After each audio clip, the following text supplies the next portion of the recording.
So I'm wondering. I usually say, right, I'm just going to work left to right, but it feels like I need to start in the middle, because there were lots of conversations about teamwork and the importance of it, and there were various things that kind of spun out of those kinds of conversations.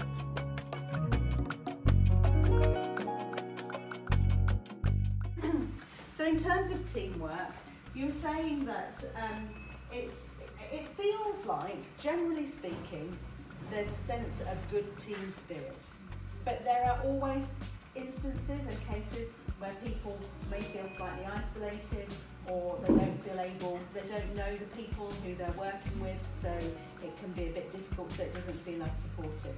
And I guess that's the nature of working rotas and working with different people. You'll naturally have people that you get on better with. So it feels like there was this sense of, it would be really good to have some time out for team, to take time as a team. And that felt like it was both within the work environment, so being able to take some time out of the work setting to spend time as a team together, thinking about work-related stuff. But then there's also something about being able to spend time socially together and to just have some fun and enjoy each other.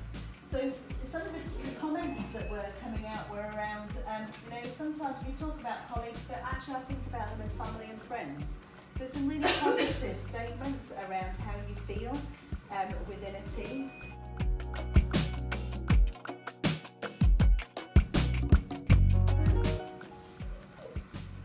There was things in here, though, as I said, that actually sometimes it feels like I feel a bit isolated if I come onto shift and I don't know people that I'm working with. So this kind of, it felt like it spilled over into needing to value each other.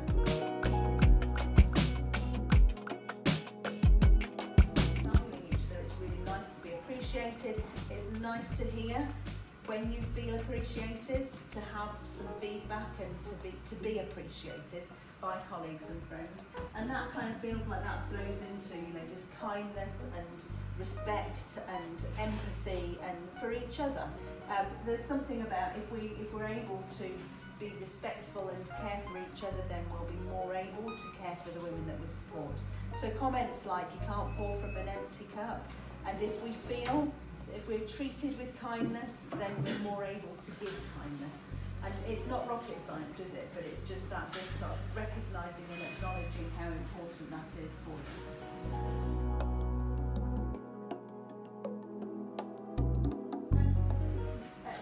I've drawn this image here. There was something about being able to have joy at work and celebrating that, and we're all human.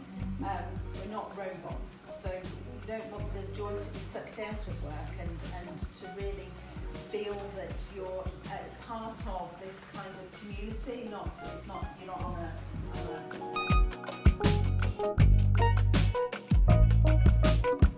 There's a big thing around support, and sometimes it's important to have a different perspective other than colleagues, so recognising that. There was a lot in here around debrief and the necessity for it, how important it is for you as staff and also for women who are experiencing your services and their partners.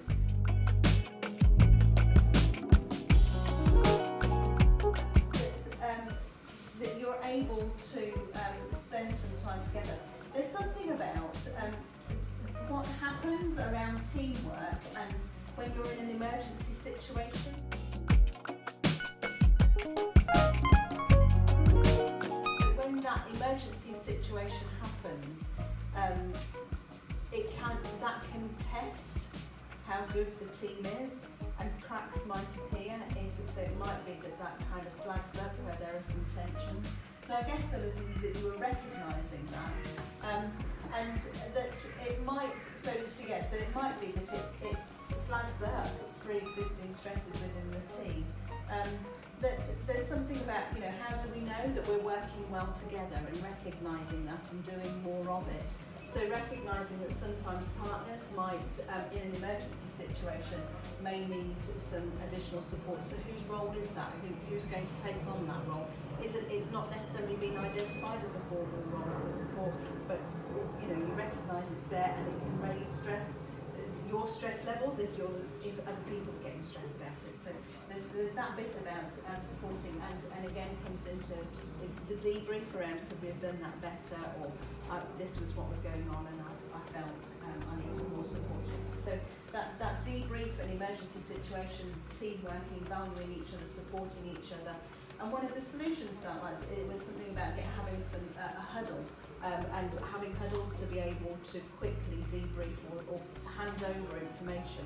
But there was something about if we're doing that, then we need to be thoughtful of safeguarding that.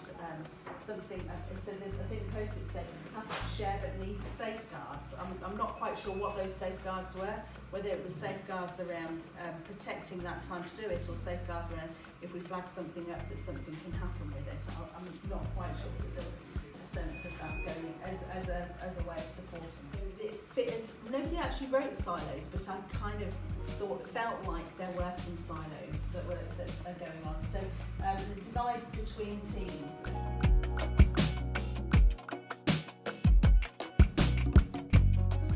There's something about there's good information that's being shared through iCare, but it feels like that it's not necessarily a smooth kind of flow between teams. There's something about rotation isn't necessarily the answer. Not sure what is the answer. We've tried lots of things and we're not able to solve it. So it feels like this is an unresolved issue that's there. You haven't necessarily come up with the right solution that seems to work for you. But there's this bit about communication and working together and supporting each other in terms of what works well in individual teams isn't necessarily being transferred across the system. Is kind of what I'm picking up.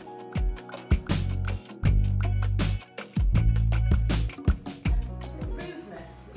So rudeness around and conflicts around transfers might be that bit of flagging up this bit of well, this is us and that's you, and so there were some things flagged up as where that might be. But then there was also an acknowledgement that actually that rudeness might not be personal. It might be that there's a frustration with the system.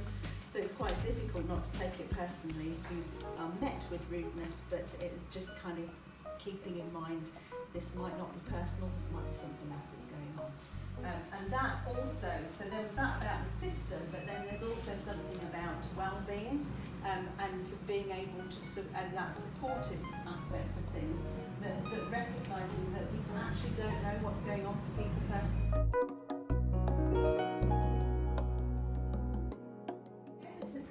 And I think that possibly kind of fits alongside this bits of broken communication is some resources are also an issue.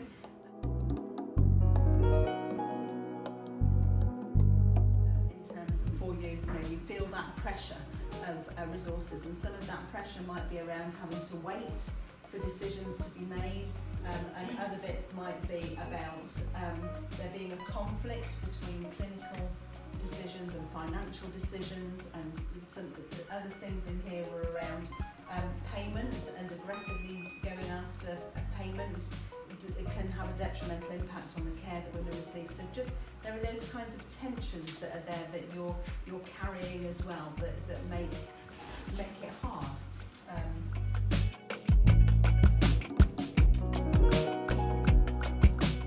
So everybody's role is important. So this kind of connection here, but everybody's role is important.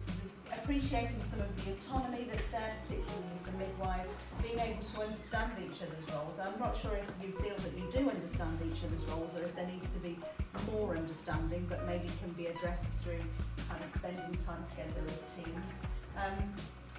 Some questions, and kind of fit between the roles and the resources. Do we need more community midwives? Is a question. Paramedics think midwives don't smile. So there've been plenty of smiles going on in here. So I think, but there's something also then about how you're perceived and that working relationship is a thing. And then over here I've put stuff in around the well-being that I've covered, I've touched on, and there's more things in here about how difficult it can be to take care of your own health and well-being. There's something about there's good support mechanisms for student midwives, but staff can get just caught up in the business of work, and so you don't necessarily kind of make those support mechanisms that might have an impact on your well-being. And some comments just, well, you just need to be thick-skinned, don't you? You just need to get on with it. Well, that might work for a while, but that thick skin will probably wear thin at some point. So there's something about how can we address some of that.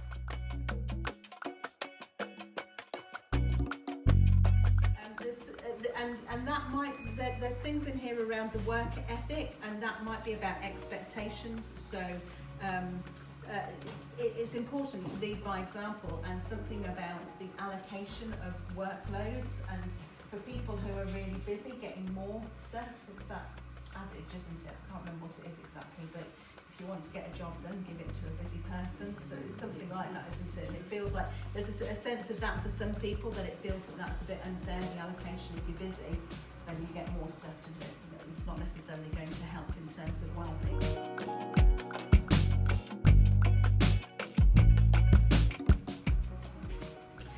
There was another, so the environment stuff, there was things in here around having some space to be able to debrief or to be able to support each other, and tea rooms having been taken away, and just wanting to be able to identify some space to be able to support each other, and also being mindful of your environment that you're working in and the conversations that you're having. And if women overhear conversations around pay and conditions, then it's possibly not the most appropriate conversation that they're hearing. So again, possibly something back to where can we have those spaces where we can have those kinds of conversations, because we need to be able to have them.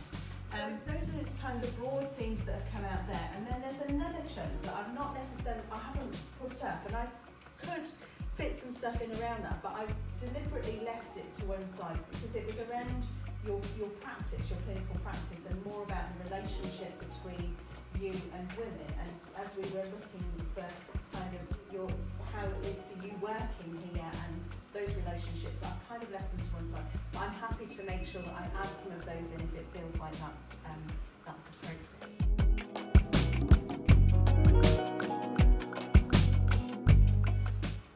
So that's what I've got so far. Does that sound like the conversations that you've been having?